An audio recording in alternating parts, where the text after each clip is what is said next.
continuons toujours SV avec le chapitre 5, document 3, les maladies liées au sexe.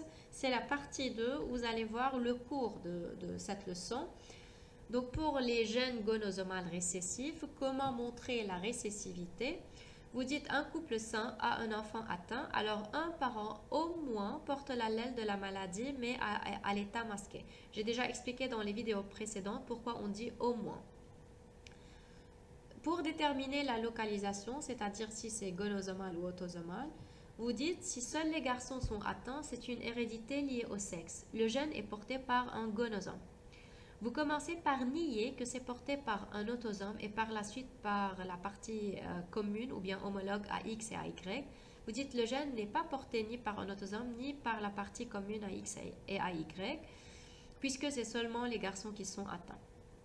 Si le gène est porté par la partie propre à Y, chaque garçon malade doit avoir un père atteint et vous niez en prenant un enfant atteint avec un père normal. Pour nier que c'est porté par X, ou bien dans ce cas, puisque les maladies que vous allez avoir vont être portées par X, vous vérifiez que si le gène est porté par la partie propre à X, vous vérifiez que chaque fille atteinte doit avoir un père atteint. Et vous vérifiez que un fils normal ne peut pas provenir d'une maman atteinte. Le fils normal doit être X grand N, X normal Y. Il a reçu un X grand N de sa maman. Si la maman est atteinte, elle doit être X petit m, X petit m. Donc elle ne peut pas donner un X grand N à son fils. Et dans ce cas, la maladie ne sera pas portée par X. Alors faites attention à ces détails. Comment nier que la maladie récessive est autosomale? Vous avez 4 possibilités. Dans la première, c'est donné par le texte ou bien il vous montre l'empreinte génétique. L'empreinte génétique montre que le père 1 ne porte que l'allèle malade. Comme réponse, comment je réponds pour dire la maladie récessive est autosomale? Je dis si la maladie est autosomale, l'enfant 3, c'est-à-dire là j'ai aussi le pédigré, l'enfant 3 atteint doit recevoir un allèle M, petit m, de chacun des deux parents. Mais le père 1, ils m'ont dit là qu'il ne porte pas l'allèle malade, je dis le père 1 ne porte pas l'allèle malade, donc ce n'est pas le cas. Deuxième cas, donné dans le texte, la maladie est rare. Je dis si la maladie est autosomale, l'enfant atteint 3 doit recevoir un allèle petit m de chacun des deux parents. Mais il est moins probable, comme on a vu dans le document 2 dans la leçon précédente, mais il est moins probable pour les deux parents de masquer le même allèle rare de la maladie. Donc il est moins probable que la maladie soit autosomale. Et dans ce cas, j'aurais dit déjà que c'est récessif. Donc je ne peux pas dire que c'est dominant. C'est récessif ou ce n'est pas autosomal, alors c'est probablement gonosomal. Le troisième cas, donné dans le texte aussi, les embryons ayant 2 allèles de la maladie meurent ou sont avortés. Avortés, c'est-à-dire ils vont mourir en étant fœtus dans l'utérus de la maman. Vous dites aussi, si c'est autosomal, l'enfant 3 affecté est de génotype petit m, petit m. Et par suite ne doit pas être vivant parce qu'il a 2 allèles de la maladie. Il n'est pas viable. Or, il est vivant, le voilà dans le pédigré. S'il est mort, on ne le représente pas dans le pédigré. Donc, ce n'est pas autosomal, alors c'est probablement gonosomal.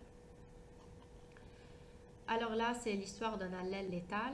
MM n'est pas présent puisqu'il est présent, donc ce n'est pas MM, c'est probablement porté par des gonosomes.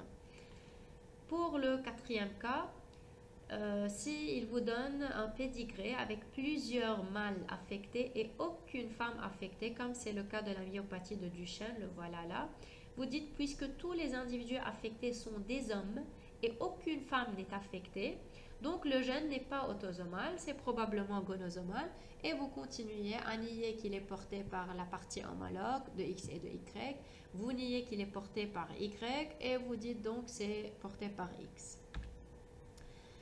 Donc, comme vous le savez déjà, lorsqu'on nie le fait que le gène soit porté par un autosome, automatiquement, le fait que le gène soit porté par la partie homologue de X et Y est nié aussi. Ensuite, on nie que la maladie est portée par Y et on prouve ainsi qu'elle est portée par X ou bien l'inverse. Jusqu'à maintenant, aucune fois on a donné l'inverse. La question 5, très très facile.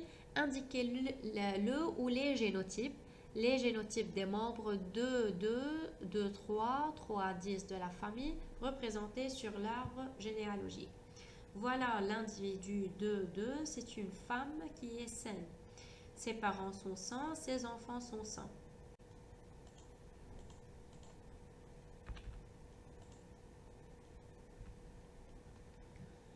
Je sais qu'elle est normale et je sais que la maladie est portée par le gonosome X. Et c'est une femme, donc elle a XX. Dans ce cas, je ne peux pas dire, puisque ses parents sont sains, elle n'a pas d'enfant malade, donc elle est homozygote normale, X grand N, X grand N. C'est faux, parce que qui me dit qu'elle ne va pas avoir un enfant, un futur enfant qui serait malade, un garçon par exemple, qui a hérité un X petit m d'elle. Et puisqu'elle est normale et la maladie est récessive, vous savez que le dominant s'exprime à l'état homozygote et hétérozygote, c'est-à-dire si elle possède un allèle petit m et un autre allèle grand N, elle serait aussi malade. Dans ce cas, je ne peux pas donner le génotype exact. Je dis elle est soit X grand N normal, X petit m malade, ou bien X grand N, elle est dans ce cas homozygote normal. Pour l'individu 2, 3, voilà, c'est un homme malade. La maladie est gonosomale liée à X. Alors, c'est très facile de savoir son génotype. Il est X, Y, et son X est malade, puisqu'il est malade. Alors, X petit m, Y. Sans doute, sans dire ou bien, parce que le génotype est sûr dans ce cas. 3 à 10, le voilà, 3 et 10, c'est une femme qui est normale et qui a des parents non atteints, qui n'a pas de descendants. Alors aussi dans ce cas, je vais dire, elle est soit normale homozygote, soit normale hétérozygote. Donc elle est soit X grand N, X petit m, soit X grand N, X grand N. Et de la même façon, vous pouvez continuer l'analyse des génotypes de tous les membres de cette famille. Les voilà représentés dans ces réponses. Vous pouvez les lire, vous pouvez les voir. N'oubliez pas, la question là, c'est indiqué, donc vous ne devez pas justifier. Mais si la question est précisée ou bien indiquée et justifiée, n'oubliez pas de justifier, tout comme on a fait pour les maladies autosomales, récessives et dominantes. Comment justifier? Vous dites le dominant s'exprime à l'état homo ou hétéro. Est-ce qu'elle a des parents atteints? Est-ce qu'elle a des enfants atteints, des sœurs, des frères, etc. Et le récessif ne s'exprime qu'à l'état homozygote si c'est le cas d'un individu atteint. Aussi, je passe au cours risque génique d'une maladie récessive liée à X.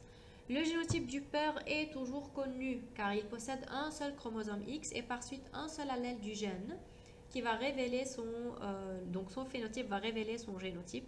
Il produit deux types de gamètes, moitié X, moitié Y. Si le génotype de la mère est connu, on fait tout simplement une analyse logique identique à l'analyse factorielle, le tableau. Si la mère est saine, un génotype inconnu, je fais comme je faisais avant. Le risque d'avoir un enfant malade, c'est le risque que la mère soit hétérozygote pour pouvoir transmettre la maladie puisqu'elle est normale, fois le risque que le couple ait un enfant atteint. Pourquoi j'ai appliqué cette formule? Parce que d'abord, je dois savoir le risque que la mère soit hétérozygote pour qu'elle transmette la maladie. Parce que si elle est homozygote normale, elle va jamais transmettre la maladie. Donc lorsque je ne suis pas sûre si la mère est hétérozygote ou non, c'est-à-dire si elle va transmettre la maladie ou non, je suis obligée d'appliquer la formule. Et vous allez mieux le comprendre dans un exercice d'application juste à la suite. Et puis, risque que la mère soit hétérozygote, comment on le trouve? D'après ses enfants, ses parents, sa fratrie, comme on le faisait avant, ou bien d'après F, qui est le risque de la population, si elle n'a pas des antécédents familiaux, comme vous le savez.